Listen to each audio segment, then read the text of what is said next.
Tonight on Podcast Them Down, we are continuing our review of the entire Judas Priest discography with 1981's Point of Entry. Cast them down.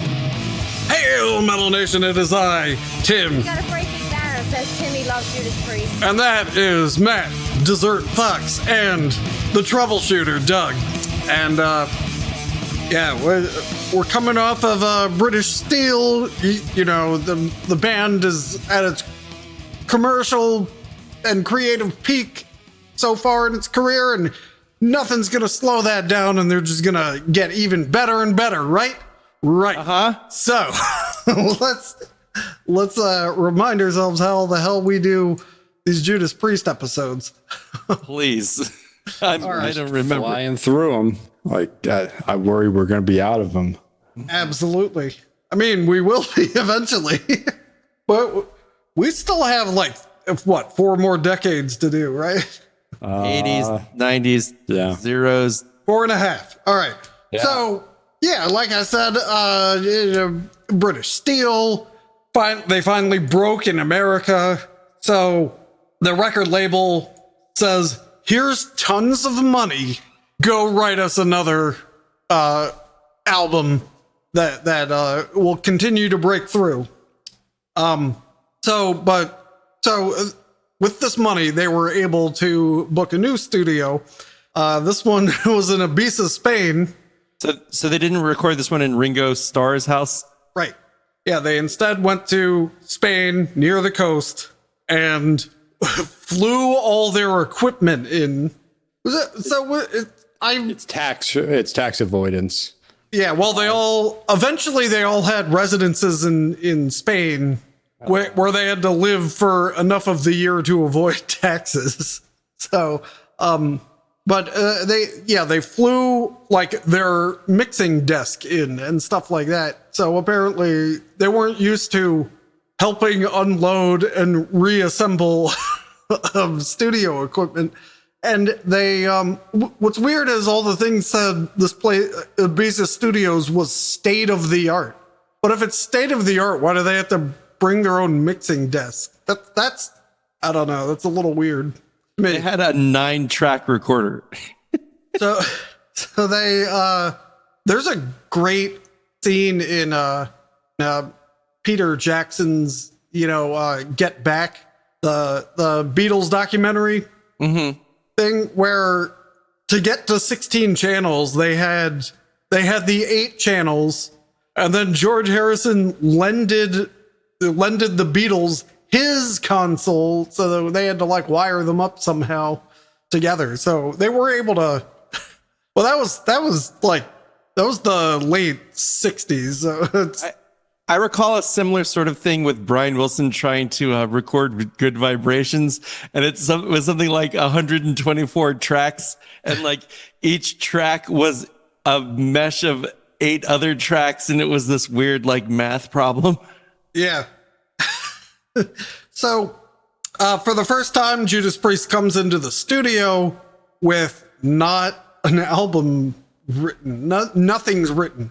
Like, well, you certainly can't tell. They always tinkered in the studio, but this time apparently they had nothing. So they said it bolstered a conscious effort to track with the intent of presenting a more live feel. So they were the first band to invent bullshit spin? Yeah, that's what it seems like. We were looking for a raw, unfinished kind of sound. All right. So this album was recorded October through November 1980. It was released February 27th, 1981, with a running time of 37 minutes and 42 seconds. It came out on Columbia. It was once again produced by Tom Allom and Judas Priest. So Tom did Unleashed in the East and British Steel. It's your standard Priest lineup. It's Rob Halford, KK Downing, Glenn Tipton, Ian Hill, and drummer. Oh yeah, that guy. Yeah, that guy. Engineered by Louis Austin, mixed by Tom Allen, mastered by Ray Staff. And I found something interesting about Ray Staff. So he's a British mastering engineer, and he worked with Zeppelin, the Rolling Stones, the Clash, Black Sabbath, but he also did Monty Python's album. Now, are you aware of the weird thing about Monty Python's album? Well, which album? I can't find it. They did an album of songs, some of which were original songs and some of which were like songs from the life of Brian and stuff. But I also believe they had like comedy records. So I think you don't mean like Albert Brooks like comedy records. I think this is like an actual album. I'm looking it up. 1 second. Let's see. Black Sabbath, Master of Reality, Paranoid, Volume 4, The Clash. Oh, he did Motorhead's first album. Okay. Never Say Die. He did Hemispheres by Rush. A bunch of crap I've never heard of. Scientist. Oh, he did Seventh Star. Maybe it'll help if I just typed in Monty Python. Is it Monty Python's Contractual Obligation album that was released in 1980 on Charisma Records? Timing seems right. This doesn't help either. Anyway, doesn't matter. On one of the Monty Python records, how about that? Okay, there you go. He cut 2 spirals. So there's a third side on a 2-sided record. And it depended where you put the needle on the side with 2 spirals. So, he did something later where the A side was double cut. So Can you only fit 10 minutes? Well, that's a good question because this other album where he double cut, it was a Johnny Moped album. The 2 spirals joined to play the remaining side of the album. So I'm sure at the expense of dynamic range. but yeah, so choose your own adventure. Ooh, okay, so I believe that it is the 4th Monty Python album called The Monty Python Matching Tie and Handkerchief. So this album also had 2 cover artworks. So one, the UK cover design, which is behind me, was by their main guy, Roslas Zybo. Yeah. And so that one is I don't know, it's kind of like Point. Yeah, it's a point. It's not entering anything. It's like kind of this. It's like the beginning of a Bob Ross painting, but then he decided to add like kind of a cliff that the coyote would run off of, you know? It looks like an airplane wing across a sunset as the plane's turning, if you're in the passenger seat. I mean, I interpreted it as flying to Spain whilst really drunk and or high. Well, the US cover is like mountains in the distance. It's early morning or sunset. I think it's early morning. It's before dawn, assuming you're looking west. There's a desert and what looks at first glance to be a road, but it's actually printer paper with the holes in it from the printer 80s. paper highway. Yeah, and that cover used the 3D extruded Judas Priest. Yeah, which I like. Logo. The UK cover did not, but they used the 3D logo through Turbo, I believe. So it's the first change to the logo for the 80s. Was the 3D logo in British steel? It's not, right? It was not. Yeah, no, because it's on the blade, isn't it? Yes. Okay. Track list. All songs written by Glenn Tipton, Rob Halford, and KK Downing. He'll tell you he wrote them all and those other guys didn't help. But yeah, it opens with Heading Out to the Highway, then Don't Go, then Hot Rockin'. We'll go back through these individually. Turning Circles, Desert Plains, Solar Angels, You Say Yes, All the Way, Troubleshooter, and the Pink Floyd cover On the Run. Oh, I get Doug's name now. Yeah, but it's also not a Pink Floyd cover. It's just called On the Run. Oh. I am the troubleshooter. All the songs are like around 3.5 minutes to 4 minutes, with a couple exceptions. Like Desert Plains is 4.5 minutes. That's your epic. That's your long song for this album. The shortest one is 3 minutes, 17 seconds.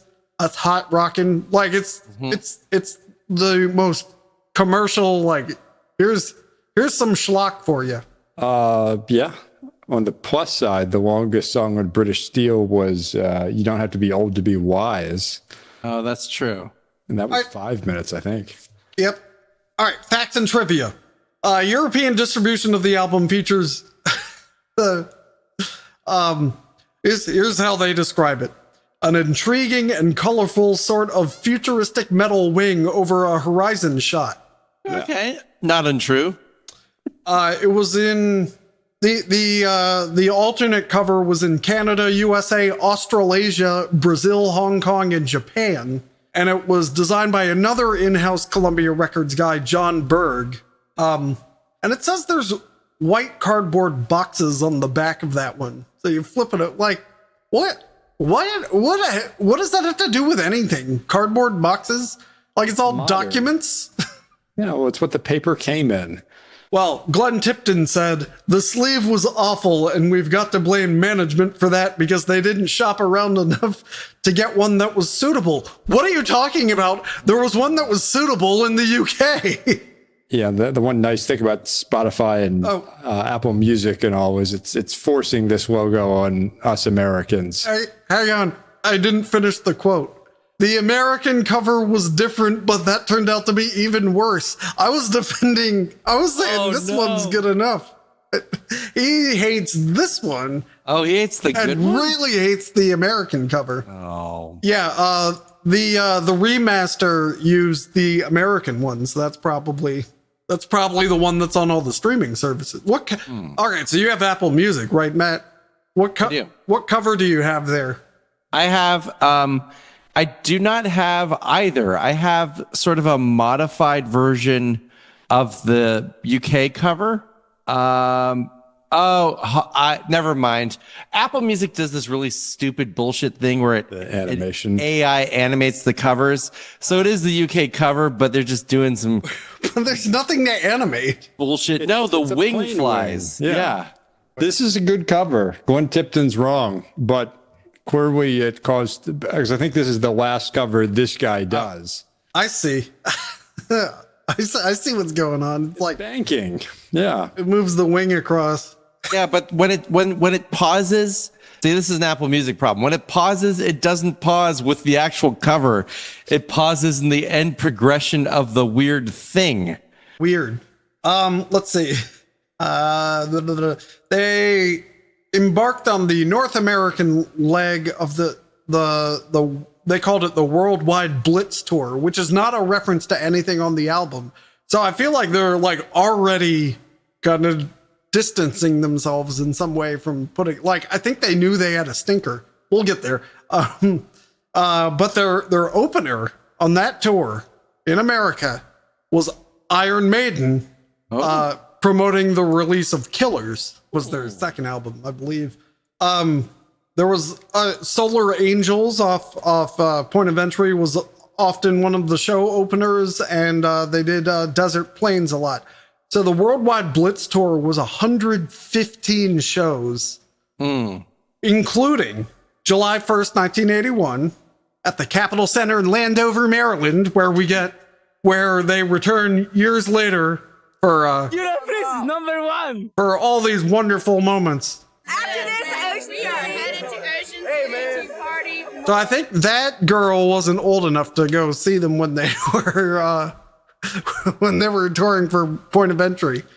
But the Kill 'Em All guys were old enough. Yep. It's a younger crowd now. So then 2 days later, they played, so July 3rd, 1981, they played at the Wycomico Youth and Civic Center in Salisbury, Maryland. When's the last time a major tour has gone major-ish? I mean, like an arena tour has gone to Salisbury, Maryland, which for our international listeners and people not familiar. Place. Yeah, it's on the other side of the Chesapeake Bay where it's all just chicken farms. You like And Salisbury and beaches. and drinking and general hopelessness. Yeah. All right, so let's go through the songs, I suppose. So there were one last thing. There was 3 singles from the album: "Don't Go," "Hot Rockin'," and "Heading Out to the Highway," which was the first Judas Priest single to hit the mainstream rock chart, peaking at number 10. So this song actually did better than the others, when it came out, at least. Okay, so yeah, opens with "Heading Out to the Highway." Hit 'em, boys. Yeah, this song is, well, I don't want to steal your thunder because you talk about what all the songs are about, but this song is about heading out to the highway. Hold on, slow down. No, I can't. I'm heading out to the highway. Tough but fair. That's true. Yeah. Classic song. Yeah, it's Classic pretty hard good. rock song, but classic. Yeah, I saw that people claim it's Living After Midnight Part 2, but it's not. I can see why dumb people would claim that. Yeah. Yeah, it's got a catchy chorus. Actually, a lot of these do, but I think this one has like energy and stuff in it. All right, so then next is "Don't Go." Now, this is the first of many songs where I feel like they didn't bother writing riffs or like filling the sonic space. So there's a lot of songs on this album where the guitar's just like chun chun dun, you know, and this is the first one. This is "Don't Go," and I'm pretty sure it's about not leaving, because you've just headed out to the highway, but now you're a little late because now they're saying "Don't go." Yeah, and we'll watch the videos in the Patreon bonus, but Rob Halford could not look more heterosexual in the video to this song. All right, next, "Hot Rockin'." This is a song. It's about when you just want to go and scream and shout and get on some, state of the art at the time gym equipment and then hit the sauna. I mean, That's literally what "Hot Rockin' is. Oh, I thought it would be about being in a heavy metal and or hard rock band. I'm almost there. I've got the vibration. I'm coming strong from this generation. My pulse is hot, so don't try and stop me, because this is it, and I'm hot rocking. I want to go. This song, again, it's it's got the energy. It's got a driving beat. It's not one of the songs where they just punted the guitar riff. Like, Yeah. all right. Next is "Turning Circles." Now, if you're listening through the album, you might think that you accidentally put on a Bon Jovi song, but it's actually- not this. I thought it was a weird skip. Yeah, someone tried to, some famous reviewer tried to say this is reggae. So clearly, This is for a person who's never heard reggae before. Yeah. It's just a syncopated, crappy riff. It's not reggae. I mean, I don't know what you think reggae is, but this is The rage it. from British Steel. Yeah, so, it's just another lazily put together song, like uninspired. It's like when Bart went to the box factory and the guy was like, "I don't know what kind of factory you think this is. We just make boxes here." Turn in circles. All right, then live classic "Desert Plains." Desert, not dessert. Not dessert. This is a classic. This is a great song. Actually, this is my favorite.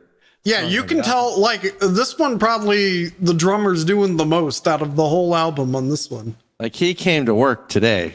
And you can tell, like, this one kills live. It probably doesn't capture the energy on the album, but I bet it's great live. And all these songs, like, Rob Halford's delivery is very good, but it's just like a lot of what's happening under it just is meh. Would you? I'll unironically defend side A of this record, and even the first 2 songs as side B. I'd say side A, 3 of the 5 songs. Yeah. Would you? Side A closes with this, right? Yeah. And would you say that this is good execution of a bad idea? I don't think there was an idea though. Oh. Yeah. Yeah, Desert Plains Hot Rockin' and Heading Out to the Highway are good songs. That's 60% of side A is pretty good. That's a D. D's getting degrees, right? And Turning Circles and Don't Go are catchy. There's not much going on. They are catchy. Okay, All right, so then side B starts with Solar Angels. This is a slower one, but it's still kind of driving. Yeah, so there's like glimpses here and there of like good Priest. But this one's not, I would not describe this one as phoned in as much as other songs. Okay, so next song is You Say Yes. Now I had this on when my wife got in the car. And we were like halfway through the song and she goes, "What the hell is this crap?"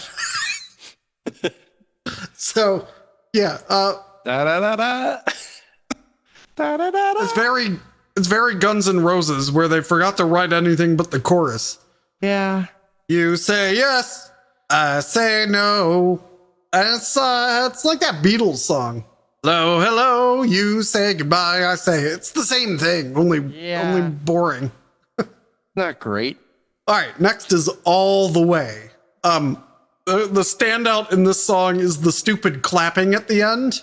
Uh-huh. I think they envisioned the whole arena clapping along with them, but it like comes off like a Beach Boys song.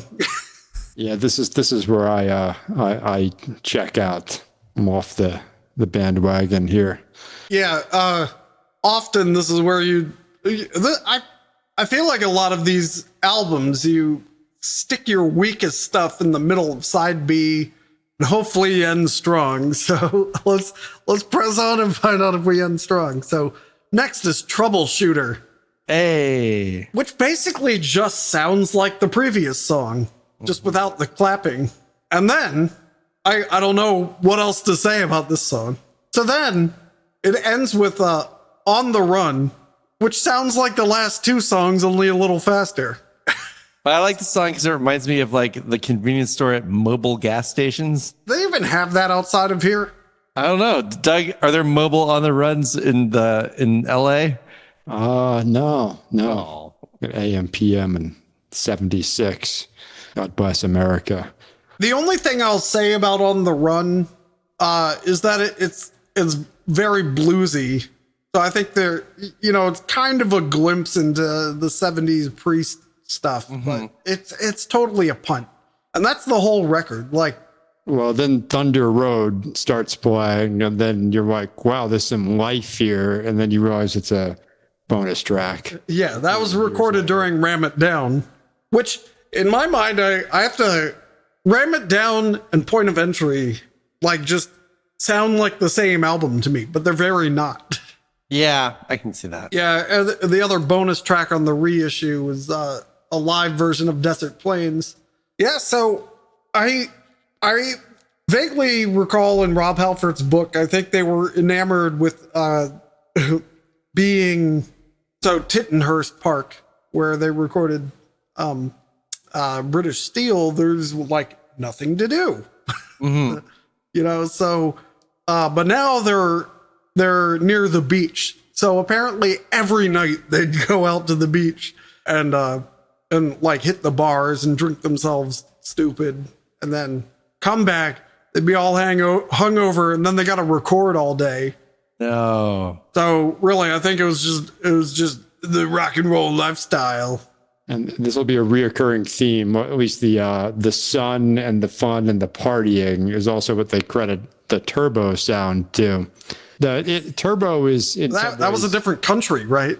That was, they were in the Caribbean then. Yeah. And I would say turbo is some of this stuff done much better. Okay. Yeah. So this is what it sounds like when Judas Priest phones it in. There's some okay songs, not the best, not the worst. Well, no, not the best. Possibly the worst. There's nothing embarrassing. The whole record is either good or completely forgettable. I mean, Did you think the label maybe thought that this would be a good entry point for new Judas Priest fans who have liked the previous record and maybe like ease them in? Because I guess you could look this as sort of a retrospective, like a retrogression. Like if you told me this album came out in 1978, I'd be like, hey, this is pretty good for 1977, 78. And I think it's a good indication that the Judas Priest, the sound, everything wasn't quite solidified yet. The way people credit British Steel as sort of locking in. Screaming locks Judas Priest in. I mean, I know we've been like using this analogy a lot, or at least I have, of this like the March of Evolution. So this would be like, I guess, like an amphibian that just decided to return to an entirely aquatic lifestyle. Like I would say that this is like an axolotl, perhaps. Well, one thing, on that point, no two Judas Priest albums sound the same. Unlike Iron Maiden, they're always headed somewhere, and they made a wrong turn here and course correct. But there is as much evolution from British Steel to this as there was from Hellbent to British Steel. And we probably skipped 2 steps from this back to Screaming. But yeah, even with the same behind the line people, even all their very consistent 80s stuff, record to record, sounds notably different. Yeah, Rob Halford. That's true. Rob Halford claims that the reason it came out like this was there was pressure from the label, and basically a too many chefs situation, which I'm not sure I buy. Yeah, because I think if it was the too many chefs situation, wouldn't the record be overproduced and like to have too many different ideas? I mean, this is just like, I've tried nothing, and where I'm all out, I tried nothing, and I don't know what else to do. Yeah. So the tour for this album, like I mentioned before, 115 shows. I discovered a neat feature on setlist.fm. It can make you the average set list. Okay. So like it figures out what they opened with the most and closed with the most, whether there was an encore, that type of thing. So if you were seeing Priest on this tour, here's the average set list. Solar Angels, Heading Out to the Highway, so both from this. Then Diamonds and Rust, Hellbent for Leather, Sinner, Breaking the Law, Beyond the Realms of Death, Grinder, Hot Rockin', You Don't Have to Be Old to Be Wise, Victim of Changes, The Green Man Alicia with the Two-Pronged Crown, Living After Midnight, and Tyrant. So it seems like they're just, with the exception of Hot Rockin', they're just like, let's get these out of the way. Okay. Buy our record. Okay, everyone satisfied? Like, is the label satisfied? Now let's play all the hits. And apart from the 3 great songs, they've played nothing from this live since that tour, right? Well, good question. I got their live performances here. This is their 10th most played album. Heading Out to the Highway has been played 459 times. Next down is Desert Plains, 358 times. Then Hot Rockin' 84 times. Solar Angels 51 times. And Troubleshooter 10 times. And that is it. So they didn't even play half the record during the tour for the record. Exactly. I'm gonna see when the last time they played some of these albums, and then we go down to point of entry. Last time they played Heading Out to the Highway, wow, it was 2011. Is that right? No. That's the year they played it the most. They played it in 2025. Let's hit all these other songs real quick. So they played, man, you can figure this out. All right, they played Desert Plains the most in 1984. They played Hot Rockin' most in 1981, followed by 2005. Yeah, that sounds right. Interesting. Let's see, Solar Angels, 81, followed by 2025. And then Troubleshooter, they haven't played since 81. That's it. It's like the whole album. Looking down the list here at the other albums that they don't play much. Anyway, I believe we have to score this, don't we? Oh, right. Yeah, so Is this out of 5 or out of 10? out of 10. So we've been on this upward trajectory, just rising and rising and rising with, a small dip at Killing Machine. Tim, I feel like you just have to take whatever British Steel got and add 1. Divide by 2, you say? What would you give this? I think a 6 is generous. If it was only side 1, I'd give the whole album a 6. But that side 2 is just so forgettable. Other than Solar Angels, What do we give Rock-a-Rolla? 5. I mean, part of the problem is there are no bad songs here. There's just no good songs either. I mean, there's no, with the exception of maybe Turning Circles, there's no like fumble. Well, in football, American football, if you do turn a lot of circles, you might fumble. Yeah. I mean, yeah, like you say yes is weird. I say no. But I know. It's not bad. I would like a 6. I feel like it's better than Rock and Rolla because I feel like Rock and Rolla. Oh yeah, remember that was my gimmick. Yep. Because Rock and Rolla, like, I'm not sure you could listen, like, you couldn't put that on and just walk around the house. You'd be like, oh fuck, and you have to hit the skip button. I don't think anything here is skippable, or at least should be skipped. Oh, and Priest fans, we hear you. There was a Rock-a-Rolla remaster just reissued that apparently materially changes the production or the mastering at least. We will loop back to that in 2 years when we're done everything else. Gotta give it time to settle. Mm-hmm. It's going to be a retrospective review. Yeah. I think that's how we do that. Yeah. I'm not opposed to a 6. We all have to agree on the score. I'm happy with a 6. I think Heading Out to the Highway, Hot Rock, and Desert Plains are all Stone Cold classics. I'd love to hear any of them live at any point. And the rest of the record is fine. There's nothing I skip when I listen to it. Nothing that offends me. It's just very. Yeah, it's store brand Priest. It's Timu Priest.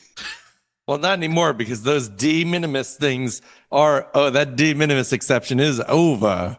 So now it's just Walmart. Wah, I wah. like the cover too. Sorry. I prefer this one over the paper that should have been the single cover for Heading Out to the Highway because it looks like a highway. And maybe you gotta like finish your paperwork before you get to the highway or something. Yeah, nothing. All right. I really don't get the printer paper at all. Well, I think I speak for all of us and Judas Priest fans in 1981 that Point of Entry left them very angry, and they will be screaming for vengeance. See, that's the next episode is screaming for vengeance, you see. Oh, I get it. Did you get it? Oh, I get it. I get jokes. Tonight on Pod, what the fuck are you doing? You weren't ready, you fucking liar. I'm not ready. Are you ready? What's going on there? Desserts. Well, then change your name to Dessert Fox. Okay, yeah, Yeah, this makes you look like an idiot. That's better. that's better. All right.